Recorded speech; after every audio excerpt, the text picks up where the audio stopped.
Yes, there is a town called Tequila. It's just about 30 miles northwest of Guadalajara in the state of Jalisco. And yes, it is the place that you'll find the most famous tequila distilleries. No, they did not name it after the beverage. In fact, it was the other way around. The name tequila comes from the ancient Nahuatl word for the place to harvest plants.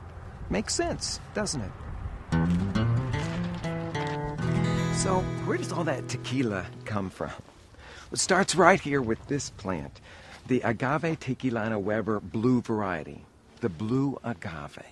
Agave is an ancient plant. It was used in the pre-Columbian times to make cloth and rope. And then, of course, the Spaniards came along and they added distillation to the mix. And, well, now it's most famous for making tequila. Now, here's the hierarchy, the tequila hierarchy. Any beverage distilled from the agave is called mezcal. So all tequila is mezcal. But not all mezcal is tequila. No, only the stuff that is made from this plant, the blue variety, in Jalisco, where I am right now, and in a few bordering states. Now, this is the way all that came about. Back in the 1750s, there was a group of enterprising families. Maybe you've heard of them, the Cuervos, the Sausas, the Herraduras. Well, they decided that they were going to sell their distillate commercially. They pretty much started the whole modern tequila enterprise. And they decided to do it right here in the town of Tequila because the soil and the climate was so perfect for growing agaves. Well, their mezcal de tequila, their mezcal from Tequila, became so famous for its purity, for its quality, that people just started calling the stuff tequila. So get this. There's over 100 million of these agave plants growing in this region at any given time. And most of them are growing in straight rows just like this because they want to give that plant the opportunity to soak up as much of the altiplano sun and soak in as much of this nutrient-rich soil as it possibly can. Because agave really takes on the flavor of the place where it's grown. Now, it's a cactus, right? Wrong. This plant is actually more closely related to the lily family. And the jimadores, that's what they call the guys that go out there to harvest it, work with very, very sharp, heavy metal spades like this for the harvesting process. And what they do is to cut off all these leaves, and when they've got all of them off of there, they'll dislodge that heart from the ground, from its shallow root. At that point, it'll look like a pineapple, so they call it a piña. They'll hoist it onto a big truck, and they're ready for the next step in the preparation. So these piñas are the heart and soul of tequila. But what happens to them next? I mean, do they get squeezed, drained, ground up? What? When these piñas come in from the field, first, they've got to be cooked. Speaking of which, I could use a snack. So why don't we hit Tequila? The town, not the bottle.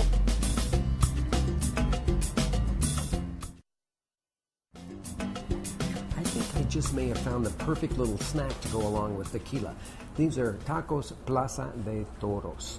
That's the bull ring tacos. And they're a wonderful little saute of beef tips and chorizo with some crumbled chicharron, the crispy pork rinds on the top of it. Come to think of it, it may be like a bull ring next to a large pig farm, but boy, did those look good. And of course, tequila is the order of the day, and I've got a special order for these beverages here. This is called Tequila Bandera, or tequila along with the flag color. So we've got the green, the white, and the red. And the first thing that you do is to take a little sip of the white, the tequila. Follow that by the fresh squeezed lime juice, the green. And finish it all off with the red of sangrita. That sort of spicy, tomatoey chaser. And the taco Plaza de Toros starts off here with the taco topped with a little bit of guacamole, some onions and some cilantro to sprinkle over the top of it, some smoky tomatillo salsa. I'll put a spoonful of that over the taco. Perfect little tequila snack. Muy bonito. Muchas gracias. More of the same. More good food and tequila. Only this time the two come combined. This is that fabulous queso fundido, in Spanish for melted cheese, basically. If you look at it, it sort of looks like a cheese fondue, kind of thickish, but they've woven a little bit of tequila in it. That sounds like that's going to be a phenomenal little snack here.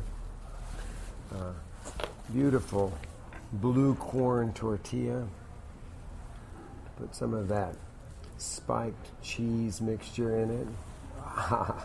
Now this is made out of a combination of 3 cheeses, and I may be here all day just getting the beautiful strings off. Like that. 3 cheeses.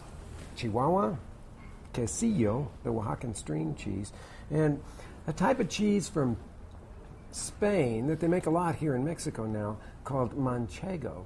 Kind of a little nutty in flavor. Now those mature hearts of the maguey are just filled with sugar. And the first step in extracting all that sweet juice is to cook those hearts. Since the early days of tequila, that cooking's been done in ovens like this. In fact, these ovens were used at Herradura from 1870 to 1905. Nowadays, the piñas are roasted, slow roasted in this enormous bank of ovens. 50 to 72 hours is what it takes.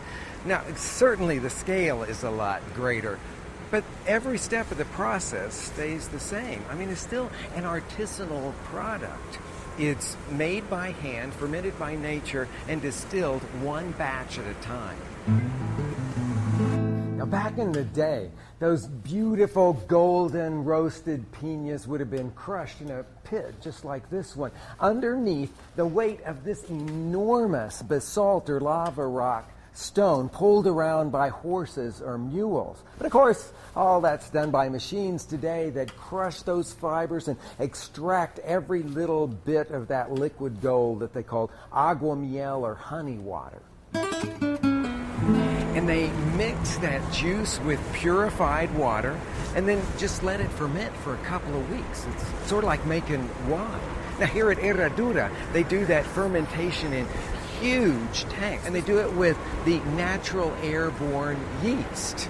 There's no added yeast, no heat, no added sugar. But of course, they're making the premium stuff, the 100% agave tequila.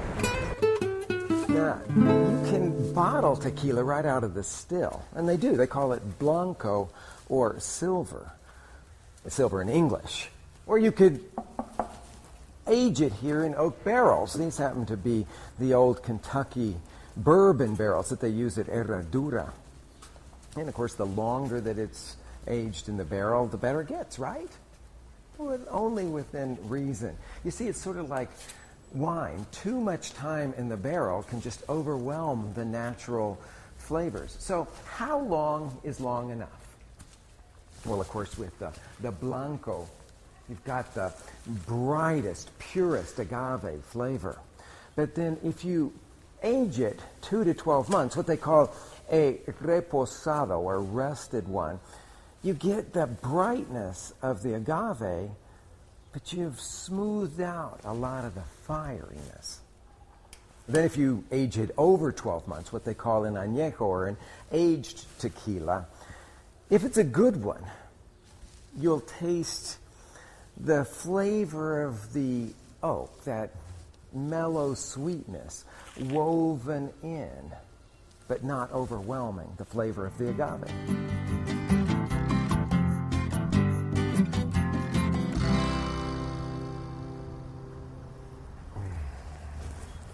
A beautiful añejo tequila. Supple and soft and perfect for after dinner. Look at the dessert that I've chosen to pair with it.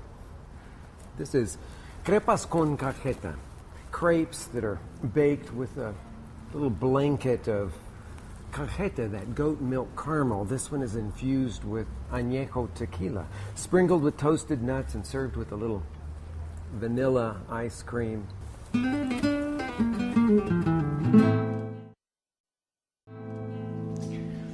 Make those crepes with cajeta just with a few staple ingredients, but of course you first got to make the crepes. It's a very simple batter. You start with a cup full of milk, put it into a blender jar, then measure in 2/3 of a cup of flour.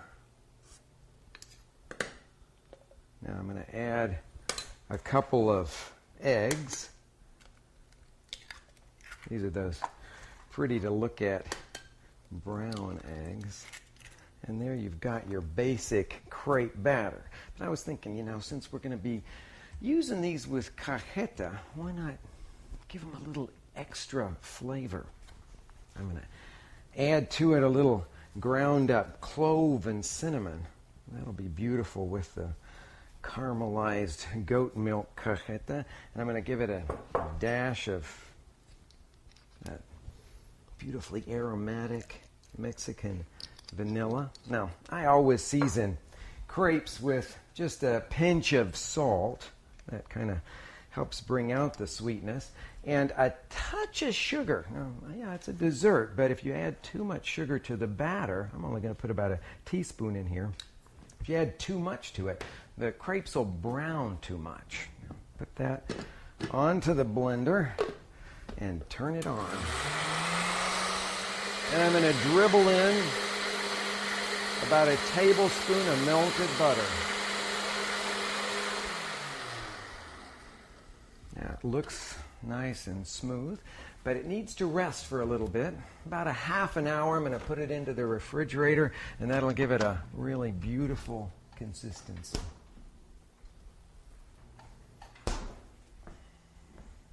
Now we got to turn that batter into crepes. You got to have a pan to bake them in.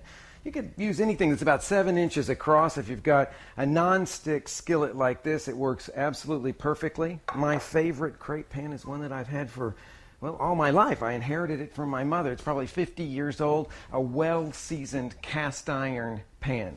Whatever pan you use, you got to heat it up first to about a consistent medium heat.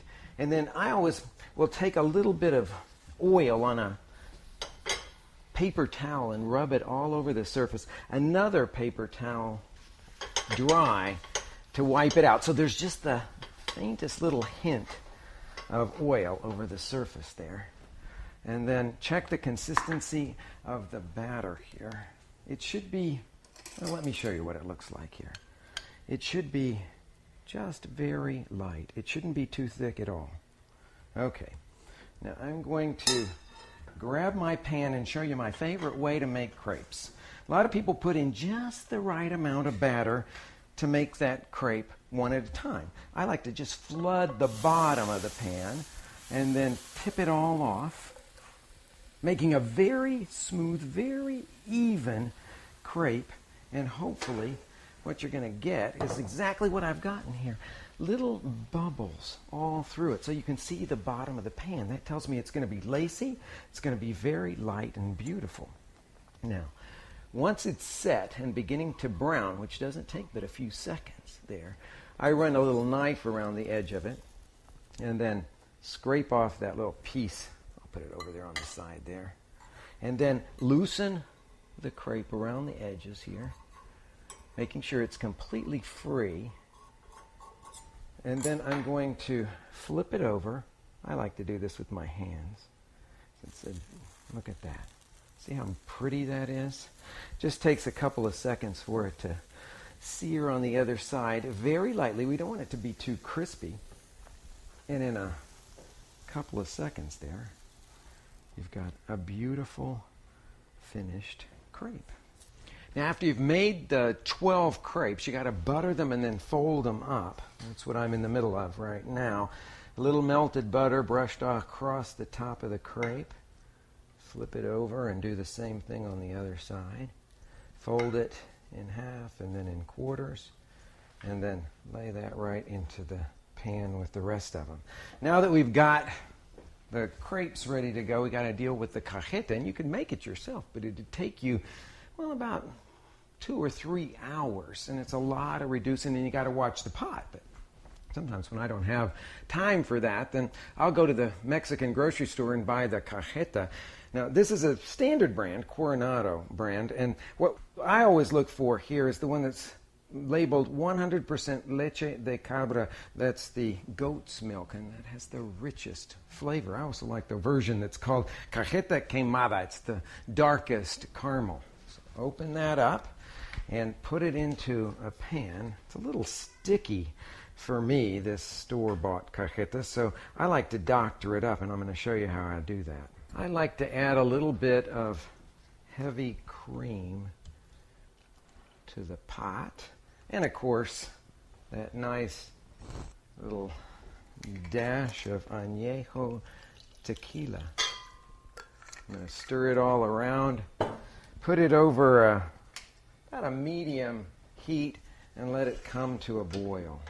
Okay, once it comes to the boil, you don't want it to boil for very long because you'll lose all that flavor of the tequila.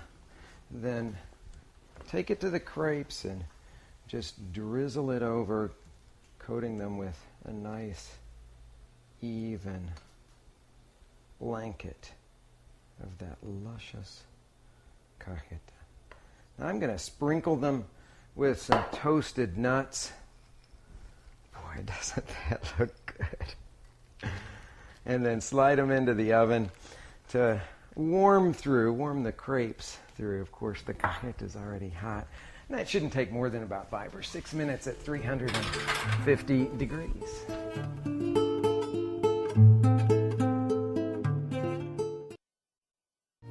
So, tequila's not made from cactus. And the good stuff certainly isn't for shooting. And tequila is not just a tequila, is not just a tequila. No, so much of what's in your glass depends on so many things, on the soil and the sun, the water, the eyes and the hands of the people who know just when to harvest and how to roast and to crush and ferment, the distillation, the aging. They all go together to make the very best tequila. Well, except, of course, I left out the most important part. That's you. The best tequila is the one that you think is the best tequila, the one that you enjoy the most at your table. So here's the thing. A really great tequila is right up there with world-class wines and brandies. Figuratively and, well, literally, it's the spirit of Mexico.